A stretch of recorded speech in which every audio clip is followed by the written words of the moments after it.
আসসালামু আলাইকুম। সর্বশেষ আপডেট আন্তর্জাতিক সংবাদে স্বাগতম। শুরুতেই সংবাদ শিরোনাম, পরে বিস্তারিত। ইসরায়েলকে লক্ষ্য করে ব্যালিস্টিক ক্ষেপণাস্ত্র হামলা। এদিকে শ্রীলঙ্কা বাংলাদেশের পর এবার নেপাল, দুশ্চিন্তায় ভারত। আরও থাকছে মার্কিন ইসরায়েল হামলার আতঙ্কে মিশর। এদিকে 11 সন্তানের বাবাকে ইসরায়েলের বড় দায়িত্ব দিতে যাচ্ছে নেতানিয়াহু। সর্বশেষ থাকছে সাংবিধানিক কাঠামোর ভেতরে নেপালে সরকার গঠনের আহ্বান। ইসরায়েলকে লক্ষ্য করে ব্যালিস্টিক ক্ষেপণাস্ত্র হামলা। ইসরায়েলকে লক্ষ্য করে একটি ব্যালিস্টিক ক্ষেপণাস্ত্র হামলা চালিয়েছে ইয়েমেন। ইসরায়েলের প্রতিরক্ষা বাহিনী আইডিএফ জানিয়েছে ক্ষেপণাস্ত্রটি তাদের আকাশ প্রতিরক্ষা বাহিনী ভূপাতিত করেছে। খবর টাইমস অফ ইসরায়েল। হামলার পরপরই ইসরায়েলের দক্ষিণ নেগেভ এবং আরাভাতে সাইরেন বেজে ওঠে। আইডিএফ জানিয়েছে এতে কোনো হতাহতের ঘটনা ঘটেনি। ইসরায়েল সেনাবাহিনী ইয়েমেনের হুতিদের লক্ষ্য করে হামলা চালানোর কয়েক ঘণ্টার মধ্যেই পাল্টা হামলার ঘটনা ঘটল। গত 18 মার্চ থেকে ইসরায়েলের প্রতিরক্ষা বাহিনী গাজায় হামাসের ওপর যখন হামলা জোরদার করে, তখন থেকেই একের পর এক ব্যালিস্টিক ক্ষেপণাস্ত্র ছুড়ছে ইয়েমেনের হুতি বিদ্রোহীরা। এ পর্যন্ত তারা ইসরায়েলে 82টি ব্যালিস্টিক ক্ষেপণাস্ত্র ও 35টি ড্রোন হামলা চালিয়েছে। এদিকে মঙ্গলবার কাতারে একটি আবাসিক ভবন লক্ষ্য করে হামলা চালায় ইসরায়েল। এতে মধ্যপ্রাচ্যে নতুন করে উত্তেজনা দেখা দিয়েছে। গাজায় যুদ্ধবিরতি নিয়ে যুক্তরাষ্ট্রের নতুন একটি প্রস্তাবের বিষয়ে আলোচনার জন্য ওই ভবনে জড়ো হয়েছিল হামাসের বেশ কয়েকজন সিনিয়র নেতা। বিষয়টি আঁচ করতে পেরে হামলা চালায় তেল আবিব। এ হামলায় হামাসের 5 সদস্য নিহত হলেও আলোচনার অংশ নেয়া কেউ হতাহত হয়নি। কাতারে হামলার ঘটনায় নিন্দা জানিয়েছে মধ্যপ্রাচ্যের অনেক দেশ। এদিকে শ্রীলঙ্কা বাংলাদেশের পর এবার নেপাল, দুশ্চিন্তায় ভারত। নেপালে সামাজিক যোগাযোগ মাধ্যম নিষিদ্ধের জেরে সহিংস বিক্ষোভে প্রধানমন্ত্রী কেপি শর্মা ওলির পতন ঘটেছে। ভারতের এই কৌশলগত প্রতিবেশী দেশের অস্থিরতা নিয়ে দুশ্চিন্তায় পড়েছে দিল্লি, যা দেশটিকে বাংলাদেশ ও শ্রীলঙ্কার সাম্প্রতিক সংকটকে স্মরণ করিয়ে দিচ্ছে। ব্রিটিশ সংবাদ মাধ্যম বিবিসির প্রতিবেদনে এ খবর জানানো হয়। প্রতিবেদনে বলা হয়, সামাজিক যোগাযোগ মাধ্যম নিষিদ্ধ করার প্রতিবাদে ছড়িয়ে পড়া আন্দোলনে পুলিশের সঙ্গে সংঘর্ষে 20 জনেরও বেশি নিহত হওয়ার পর প্রধানমন্ত্রী কেপি শর্মা পদত্যাগ করেন। প্রতিবাদকারীরা পার্লামেন্টে হামলা চালিয়ে কয়েকজন রাজনীতিবিদের বাড়িতে আগুন ধরিয়ে দিলে সেনাবাহিনীকে পরিস্থিতি নিয়ন্ত্রণের জন্য নামানো হয় এবং দেশব্যাপী কারফিউ জারি করা হয়। কাঠমান্ডুর এই দৃশ্য 2022 সালে শ্রীলঙ্কার অভ্যুত্থান ও গত বছর বাংলাদেশের রাজনৈতিক অস্থিরতার কথা স্মরণ করিয়ে দিয়েছে। অনেকের কাছে সাম্প্রতিক বছরগুলোতে হিংস্র আন্দোলনে সরকারের পতন ঘটা তৃতীয় দেশ হচ্ছে ভারতের ঘনিষ্ঠ প্রতিবেশী নেপাল। বাংলাদেশ ও শ্রীলঙ্কা ভারতের ঘনিষ্ঠ প্রতিবেশী হলেও নেপালের সঙ্গে দিল্লির সম্পর্ক বেশ ভালো, কারণ দুই দেশের মধ্যে ঐতিহাসিক, কৌশলগত ও অর্থনৈতিক যোগসূত্র রয়েছে। নেপালের সঙ্গে ভারতের 1750 কিলোমিটারেরও বেশি খোলা সীমান্ত রয়েছে, যা উত্তরাখণ্ড, উত্তরপ্রদেশ, সিকিম, বিহার ও পশ্চিমবঙ্গের সঙ্গে যুক্ত। সীমান্তের ওপারের ঘটনাপ্রবাহে ভারত গভীর নজর রাখছে। প্রধানমন্ত্রী নরেন্দ্র মোদী দ্রুত প্রতিক্রিয়া জানিয়ে এক্সে লিখেছেন, নেপালের সহিংসতার হৃদয় বিদারক, এত তরুণ প্রাণহানিতে আমি মর্মাহত। তিনি আরও বলেন, নেপালের স্থিতিশীলতা, শান্তি ও সমৃদ্ধি অত্যন্ত জরুরি। গত মঙ্গলবার তিনি মন্ত্রিসভা সহকর্মীদের সঙ্গে জরুরি বৈঠকও করেছেন। বিশ্লেষকরা বলছেন, যেভাবে 2022 সালে শ্রীলঙ্কার রাজনৈতিক অস্থিরতায় ভারত অপ্রস্তুত হয়েছিল, তেমনি নেপালের এই পরিস্থিতিও তাদের বিস্মিত করেছে। বিশেষ করে কেপি শর্মার দিল্লি সফরের ঠিক 1 সপ্তাহ আগে তার পদত্যাগ ঘটনাটিকে আরও তাৎপর্যপূর্ণ করেছে। নেপালের অস্থিরতা ভারতের জন্য উদ্বেগের কারণ দেশটির কৌশলগত অবস্থান অত্যন্ত গুরুত্বপূর্ণ। চীনের পশ্চিমাঞ্চলীয় সামরিক সম্বন্ধ নেপালের সীমানার ওপারে অবস্থান করছে। ভারতীয় বিশেষজ্ঞরা বলছেন, ইন্দো-গাঙ্গেয় সমভূমিতে প্রবেশের পথ সরাসরি নেপালের ভেতর দিয়ে গেছে। অস্থিরতা প্রভাব ফেলছে ভারতের অভ্যন্তরেও, কারণ ভারতে প্রায় 35 লাখ নেপালি বসবাস বা কাজ করেন, তবে প্রকৃত সংখ্যা আরও বেশি হতে পারে। দুই দেশের মধ্যে রয়েছে গভীর পারিবারিক সম্পর্ক ও অবাধ যাতায়াত। ভিসা বা পাসপোর্ট ছাড়াই নেপালি নাগরিকরা ভারতে যেতে ও কাজ করতে পারেন। পাশাপাশি নেপালের প্রায় 32,000 গোর্খা সেনা বিশেষ চুক্তির আওতায় ভারতীয় সেনাবাহিনীতে কর্মরত। 1950 সালের চুক্তির অধীনে নেপালিরা ভিসা বা পাসপোর্ট ছাড়াই ভারতে যেতে বা কাজ করতে পারেন। নেপাল হিন্দু ধর্মীয় ঐতিহ্যের জন্য গুরুত্বপূর্ণ। ভারতের হাজারো হিন্দু ভক্ত প্রতিবছর মুক্তনাথ সহ নেপালের বিভিন্ন মন্দিরে তীর্থযাত্রা যান।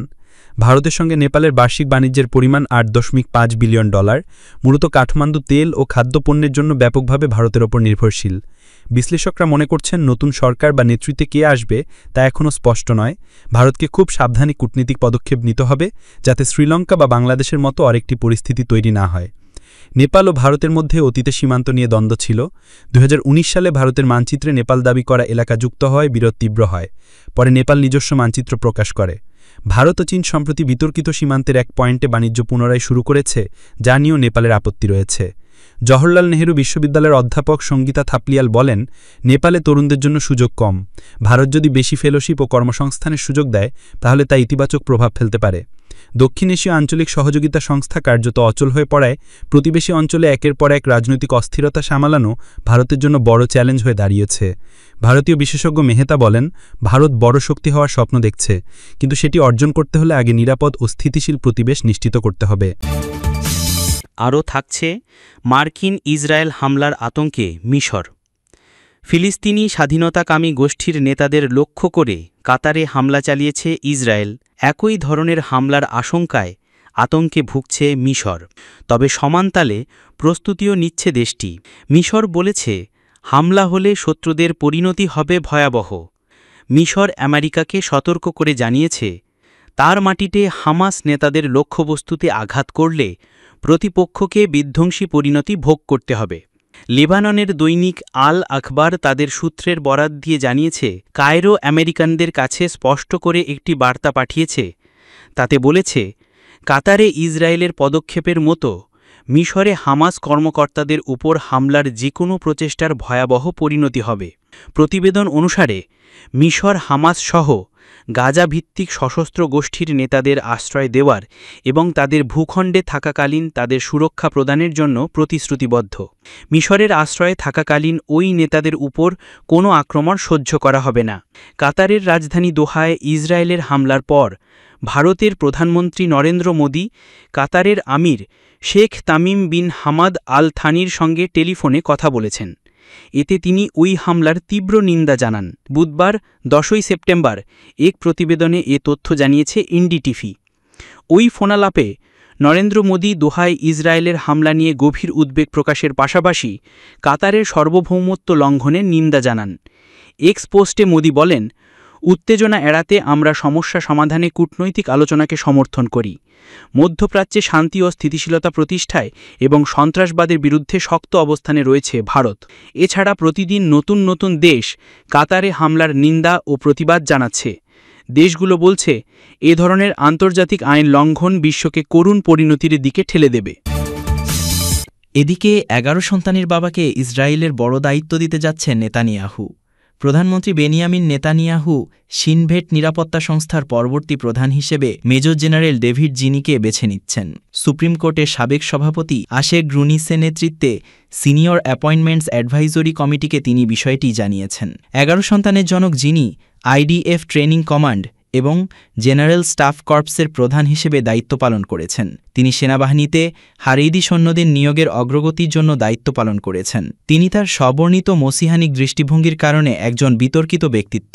এমনকি শিনবেটের অনেক কর্মকর্তা তাকে চান না। তিনি যদি এই সংস্থার দায়িত্ব গ্রহণ করেন তবে পদত্যাগ করার হুমকি দিয়েছেন অসন্তুষ্টরা। নিয়োগ প্যানেলে প্রধানমন্ত্রীর কার্যালয় থেকে পাঠানো একটি চিঠিতে বলা হয়েছে, সেবা এবং অন্যান্য নিরাপত্তা সংস্থার বেশ কয়েকজন প্রার্থীর দিকে নজর রেখেছিলাম। এছাড়া 7 অক্টোবরের শিনবেটের পরিণতির দিকে নজর দেওয়ার পর আমি সংস্থার পদমর্যাদার বাইরে থেকে আসা একজন নতুন শিনবের প্রধানকে মনোনীত করার সিদ্ধান্ত নিয়েছি। নেতানিয়াহু মে মাসে সংস্থার প্রধান হিসেবে জিনিকে মনোনীত করেছিলেন। এই নিয়োগ শুরু থেকেই বিতর্কের বিষয় ছিল, কারণ শিনবেটের প্রধান রোনেনবার্গকে অপসারণ নিয়েই প্রথম বিতর্ক শুরু হয়। এরপর জিনির বিষয়টি ধামাচাপা পড়ে, কিন্তু নেতানিয়াহু তার মনোনয়নের উপরই অটল থাকেন। সর্বশেষ থাকছে সাংবিধানিক কাঠামোর ভেতরে নেপালে সরকার গঠনের আহ্বান। নেপালের 65টি প্রতিষ্ঠান ও নাগরিক সমাজের কর্মীরা এক যৌথ বিবৃতিতে বিদ্যমান সাংবিধানিক কাঠামোর ভেতরে থেকে সরকার গঠন এবং আইনের শাসন কার্যকর করার আহ্বান জানিয়েছেন। বৃহস্পতিবার 11 সেপ্টেম্বর নেপালের সংবাদ মাধ্যম সেতুপতি এক প্রতিবেদনে এ খবর দিয়েছে। বৃহস্পতিবার প্রকাশিত বিবৃতিতে তারা বলেন, নতুন প্রজন্ম জেন জি এর অনুভূতিকে প্রতিফলিত করে সরকার গঠন করতে হবে এবং আইন শৃঙ্খলা ও শাসন ব্যবস্থা কার্যকর করতে হবে। বিবৃতিতে উল্লেখ করা হয়েছে, নেপালি জনগণের ত্যাগ ও সংগ্রামের মাধ্যমে প্রতিষ্ঠিত ফেডারাল গণতান্ত্রিক প্রজাতন্ত্রের প্রতি শ্রদ্ধা জানিয়ে বর্তমান পরিবর্তনের দাবিকে সামনে রেখে সাংবিধানিক কাঠামোর ভেতরে থেকে এবং জেন জি প্রজন্মের অনুভূতিকে প্রতিফলিত করে সরকার গঠন ও আইনের শাসন বাস্তবায়নের জন্য আমরা আন্তরিক আহ্বান জানাচ্ছি। এছাড়া বর্তমান পরিস্থিতি মোকাবেলায় আলোচনার মাধ্যমে সংলাপ এগিয়ে নিতে নাগরিক সমাজকে উদ্যোগী হওয়ার আহ্বান জানানো হয়েছে। একই সঙ্গে রাজনৈতিক সংকট ও অভ্যন্তরীণ দ্বন্দ্ব বাড়তে পারে এবং এতে আন্তর্জাতিক হস্তক্ষেপের ঝুঁকি তৈরি হতে পারে বলে সতর্ক করা হয়েছে। যৌথ বিবৃতিতে আরও জোর দেওয়া হয়েছে যে গণতন্ত্র ও সংবিধানের প্রতি প্রতিশ্রুতি রক্ষা, রাষ্ট্রের স্থিতিশীলতা, উন্নয়ন ও শান্তিপূর্ণ ভবিষ্যৎ নিশ্চিত করতে সব পক্ষকে দায়িত্বশীল ভূমিকা নিতে হবে।